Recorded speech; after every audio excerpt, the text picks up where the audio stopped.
Hi amazing people, welcome back to another amazing topic. So many people asked me, Pauline, you did a business that you've been singing and telling us that it was doing good. Which business is this? So guys, I had a fast food restaurant that I was doing, that I was preparing fries, chicken, burgers, samosas, sausages, smokies. Sometimes on a weekend, on a good weekend, I used to prepare pilau, biryani and such stuff, and the business was doing good. The reason why my business was doing good, because one, I had respect for the business. Despite being fired by my husband, I came to realize and learn that you have to respect the business because it has a mind on its own. If you treat a business like a baby, it's going to behave like a baby. But if you respect a business like a person with its own mind, then you're going to get good sales. So when I was fired by my husband the first time, not the first time, but when I was fired by my husband, I remember I did not respect the business, and the money that came in or the stock that came in, I used to misuse it a lot. So I came to realize that the more I eat stock, the more I misuse the money that is coming in. That's how the business is going to fall. So guys, just know that the capital of the business, or the capital, the money that you chip in your business, let it be respected. Don't misuse it. Don't just think that you've sold something and you start eating it up. Respect the capital for the business. That's the first thing I'll tell you. Another thing, respect for your staff and yourself. If you have respect for your staff and for yourself, they're going to respect you back. Don't create friendship with your staff members. They're not your sisters. They're not your family members. So just give them the respect they deserve. But friendship, when it comes to friendship, let them know that you're that busy person, you're that tough person, you're that good person. Yeah, all those three. You're good, you're tough, you love, your respect. They will work as per you. You know, there's some bosses who are bad. They treat staff like something else. They feel that as if they are God, you know. No, don't treat your staff like that. Once you treat them like that, they will gang up on you. They will steal from you, my friend. They will destroy your, in fact, you're going to close that business. So I would advise you that don't create relationship with your staff members. Another thing I came to know is, for your business to succeed, you need to be there full time. If you get time to be there from morning to evening, let it be. If you can achieve to do your business personally without employing people, then that's good for you, because you are able to account for each and every coin that comes in and that goes out. But if you know you have to employ people, then why don't you install CCTV cameras for you to monitor people? But I would advise you to be there full time for your business.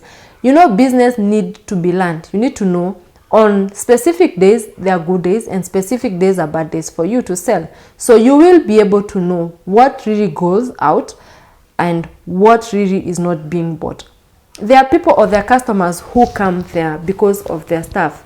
The staff speaks to them so good, nicely, and they're like, you know, I would love to have these. I would love to buy this dress. So how much do you sell it? They'll bargain, they'll sell it expensively, but how they approach the customers matters a lot. So you get yourself, if you fire that person from your business and you're left alone, you can't sell anything. Like, the customers will run away from you. So you need to know your business very well. You need to be there all the time. Know that my customer loves this, my customer don't love this. Oh, this type of food or this type of dress goes very fast. It's a hot cake. Oh, this type of food is not appreciated here, or people don't like it so much. So you know what to keep and what not to keep. You also need to learn how to have a good relationship with your customers. Guys, this is one thing that so many people don't know. You know, in business, if you have a good relationship with your staff and a good relationship with your customers, then you're going to make it a deal. What I normally learned is, every time I was in my business, if a customer comes up, I would be the very first person to greet that customer and welcome you. Ask you, like, you know, how we used to do, we used to like, hi, welcome to Pony Fries. How may I help you today? Like, what do I serve you today? So when you approach a customer in a good tone, a positive tone, and a friendly way, definitely that customer, if she or he was to buy 1 pack of fries, she will end up buying 3 or 4, or even buying things that she didn't want to buy because of relationship. You know, the relationship between the boss, the owner of the business, and the customer matters a lot. So learn the approach, treat it well with discipline, let the customer feel appreciated, let the customer feel that her worth being there is so high. So that's the only way to build a good relationship with your customers. There's some people somewhere who tell their customer, you know, I'm bringing some bills, I'm bringing some good clothes, shoes, some electronics, and you find them the customers pay for them even before seeing them because they have created a good relationship, they've created a good rapport with the owner of the business. So guys, having a good relationship with your customer is so essential. Another thing I came to know is let the business carry itself. Don't ever say, I want to take a loan from a business, I go buy shoes, I go buy something else, I'll refund that money back. No, it will never come. And once you see that a business is not supporting itself, like it's not paying its staff, it's not paying its rent or its own bills, just know you need to do something about it. So for us, we made sure that our staff would pay them every day. It was easier for us because at the end of the month, we had so many bills. We had electricity bills, we had suppliers, we had rent to pay. So we made sure we paid them daily to avoid unpayments, you know, staff. And you know, once you're in food, if you're doing food business, you know how you get so much of damage. You know, the food is bad, the next day, oh, the food has burnt, oh, what is happening? So you need to be so careful. So you need to pay them daily for you to avoid so much cost or so much spending of the money. Yeah, that's one thing I can say. So when I lost my business, I felt as if I've lost a part of me, but I'll never want to dwell on that because, you know, losing a business is one thing and pushing on is another thing. So I lost the business. I cried about it. I felt so bad. In fact, I got depressed. But I thank God that it just took me a few months to realize that if I sit down and cry about losing a business, it will never come back. Like, it will never come back like, oh, Pauline, you lost me, I'm back. No, you need to wake up and now start working harder. So we started a beauty shop. And the beauty shop was so like, my husband came up with the idea because I've been loving to do a beauty shop. So he came with the capital and started something for me, but it did not materialize. Not that because we misquoted the cash or anything, but Corona came. So when COVID came, we couldn't like open the business, but I had bought the first stock. So what I did was, so many people told me, Pauline, you don't have to give up. So if you have stock, why don't you just go online and sell? One thing that I've never trusted or I never thought it would work real was doing online business. Yo, guys, I think that was the most affected thing.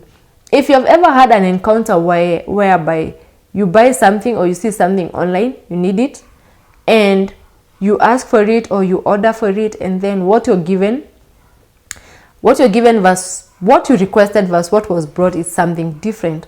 So I always feared that, and I always feared maybe you give someone orders something from farm, you have to send that parcel or you have to send the commodity that the person has asked for, but they don't pay you. They don't pay you. So what are you going to do about it?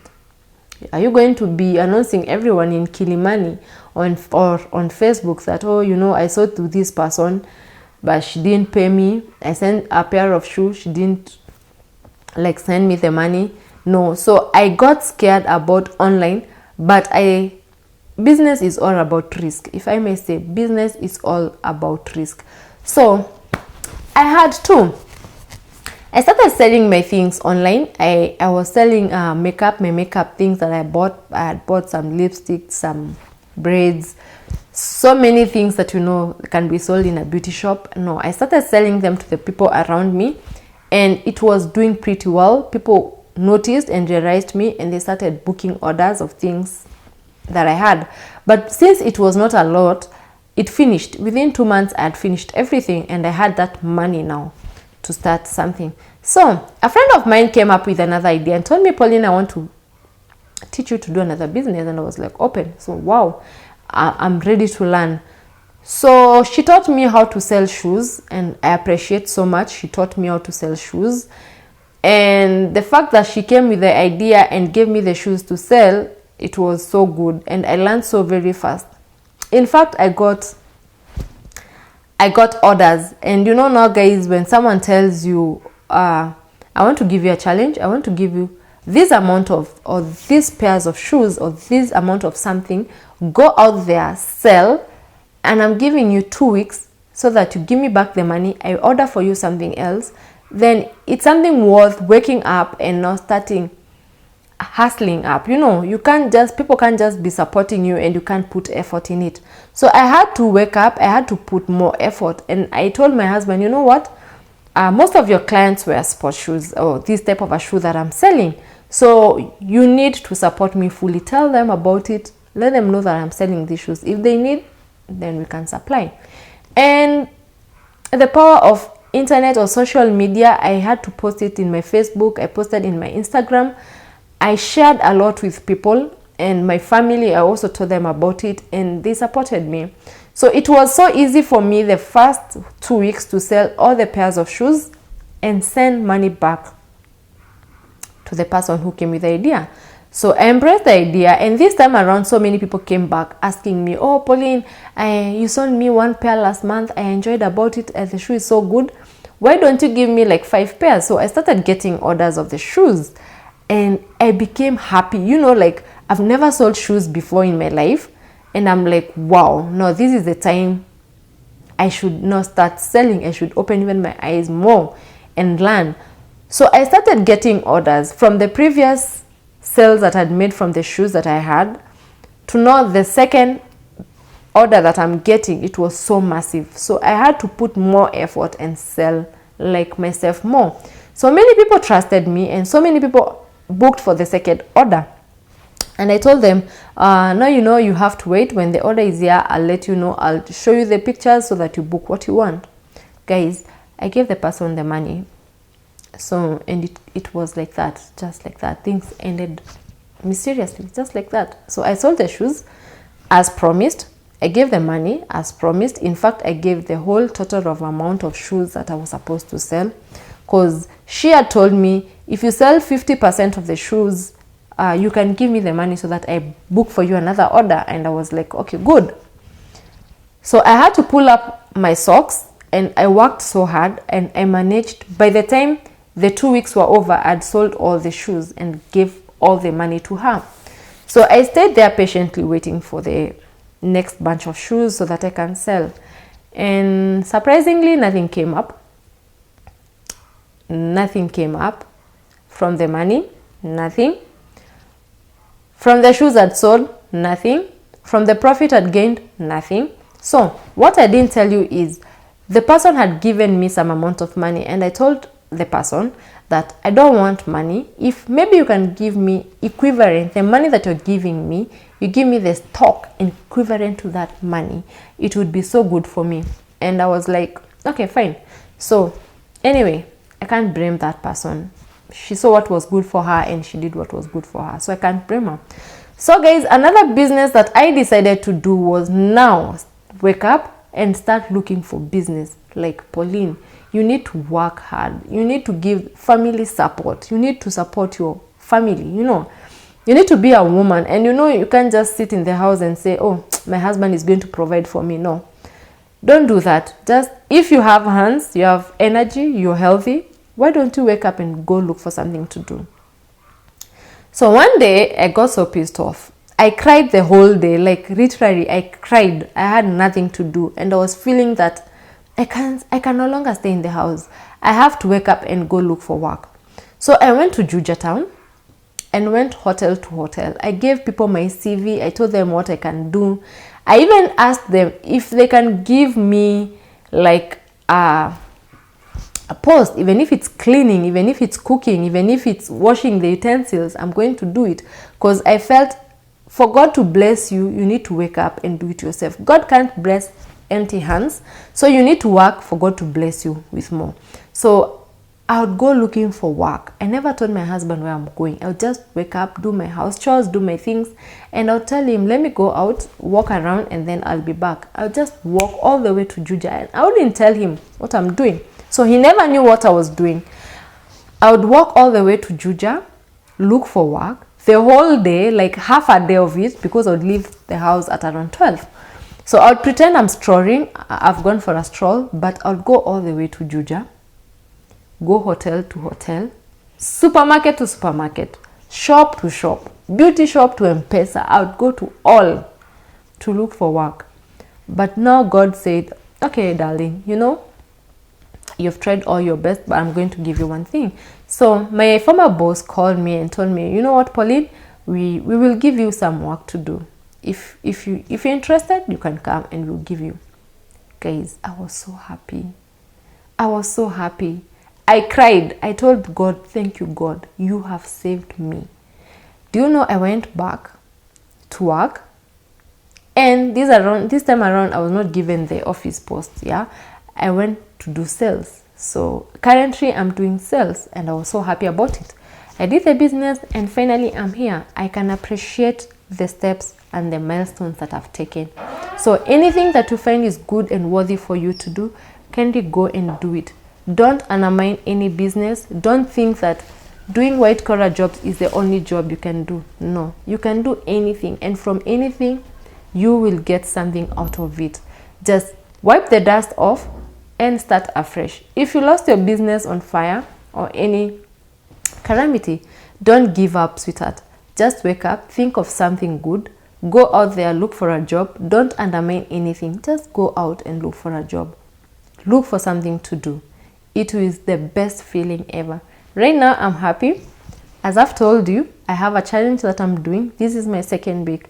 And when things go well, I'll definitely come and tell you about it. So guys, if you have enjoyed it, let me know. What have you learned from today's topic? Come down on the comment section and let me know. Did you undergo anything, or did you undergo any suffering or kind of heartbreak? You know, have you ever gotten a business heartbreak? Have you ever gotten an employment heartbreak? Let me know what it was and how did you overcome it. So guys, I have nothing much to add. Until the next one,